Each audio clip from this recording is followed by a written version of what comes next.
Hi, welcome back to my video, and in this video we will continue with Springboot topic, and today I will focus on explaining more about Springboot project structure, about we will go through some important file, some important configuration, and especially some important annotation we use in Springboot.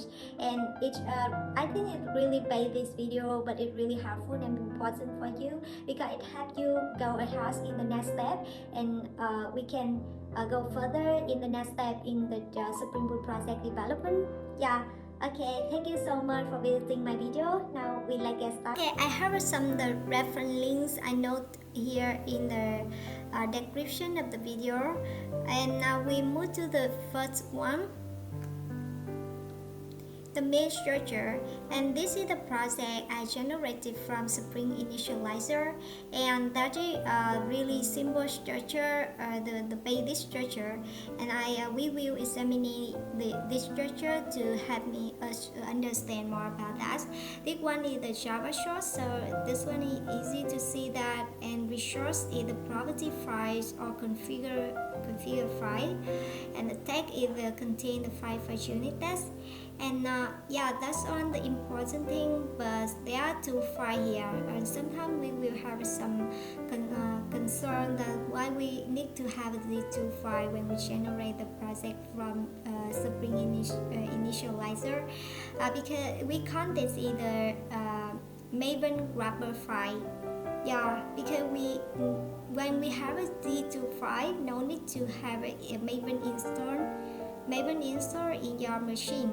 So because when we build or clean the project, it automatically download and install in front of the Maven project. So if your machine have already installed this install Maven, so we can delete these two files. Okay, so the main purpose of this file is automatically download and install Maven with the right version and related to your application.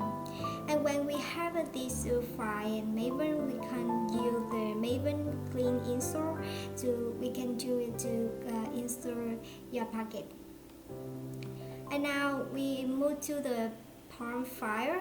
For the POM file, we have some thing like the first one is some basic information of your application, like group ID, artifact, or version. It means that when we packet this the application, it means build the application, it will generate the jar or WAR file with this information.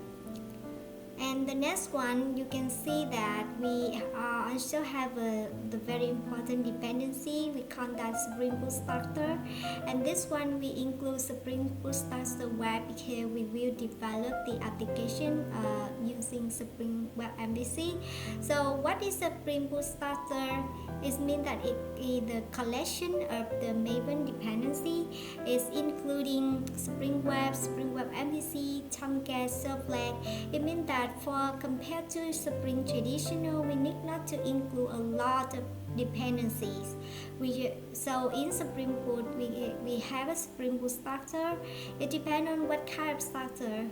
In this one, we use Spring MVC, Web MVC, so we use Springboot starter.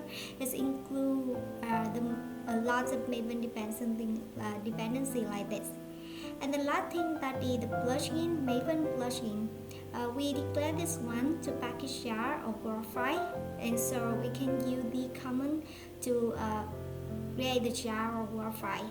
So okay, that's all. Now I will show you in the project. So this is the source file. This is the resource to contain the configuration file, unit test, and this one is two files mentioned before. It's you can see that I will check in my computer. I don't have installed Maven, but I can run and build the project because they use the Maven wrapper.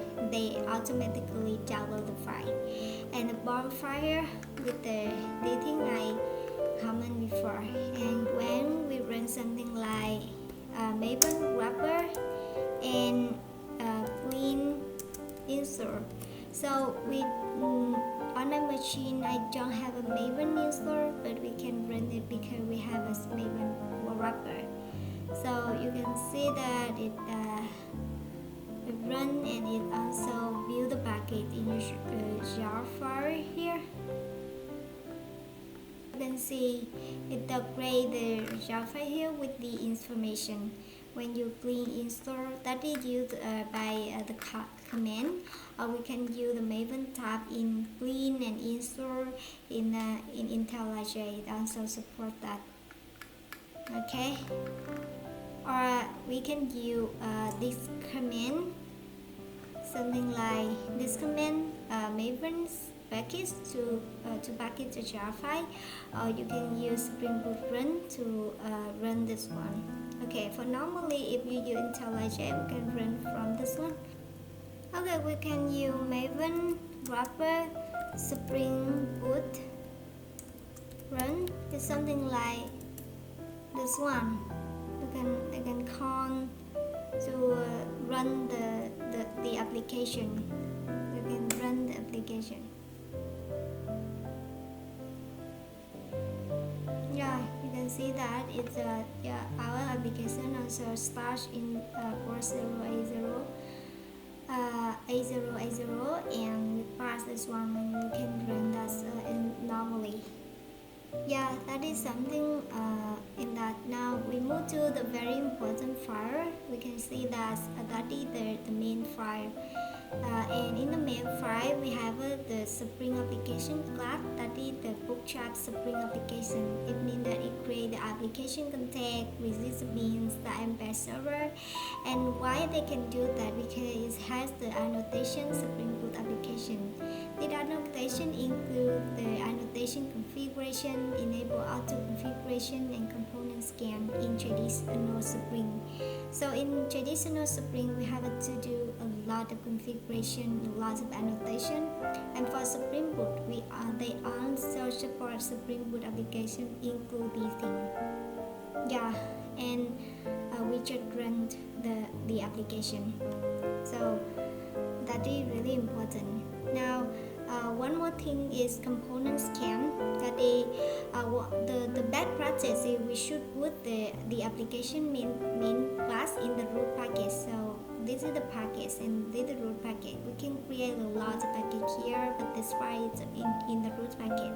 Because if we put in the root package, if the component scan sub-packets are automatically. So if we create a lot of packet here, it can scan for the bin, for the ingestion. Okay, but the question is, what happens if we have a different packet name? For example, if we have the packet like com.abc.hyg, so it's not same format with this one. So in the case, we have to use the scan based package. So how to use this one? We can go to the main file here, and in this case we also have a property scan based package here. And normally if every package is in the same here in the root packet here, is there no problem? We need not to configure this one. But in some case we created the packet for like YouTube packet. So in the case we have to define the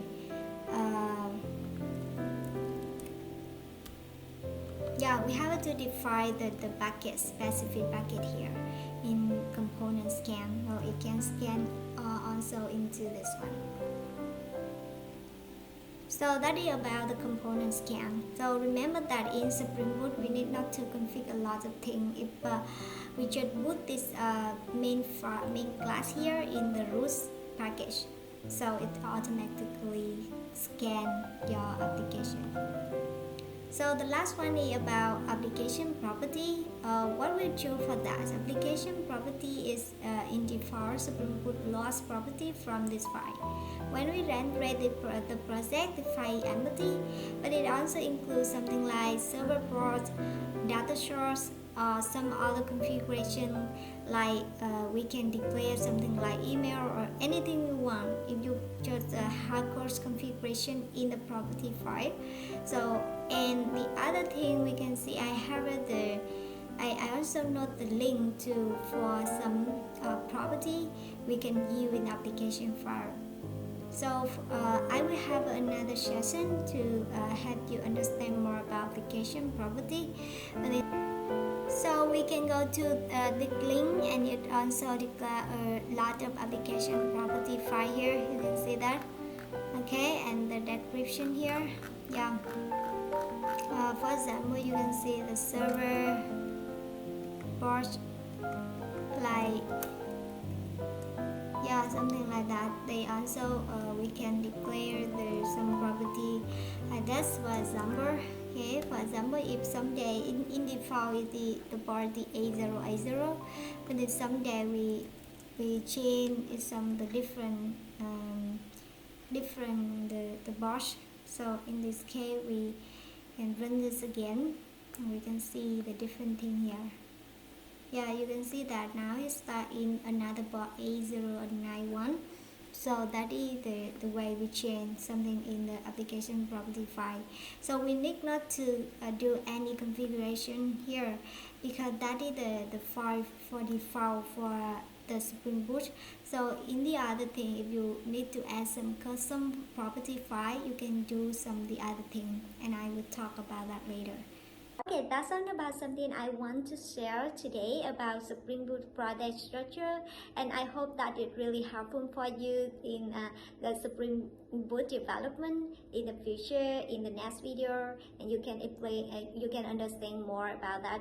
Okay, and thank you so much once again. Thank you so much for watching my video. Thank you. Goodbye. See you.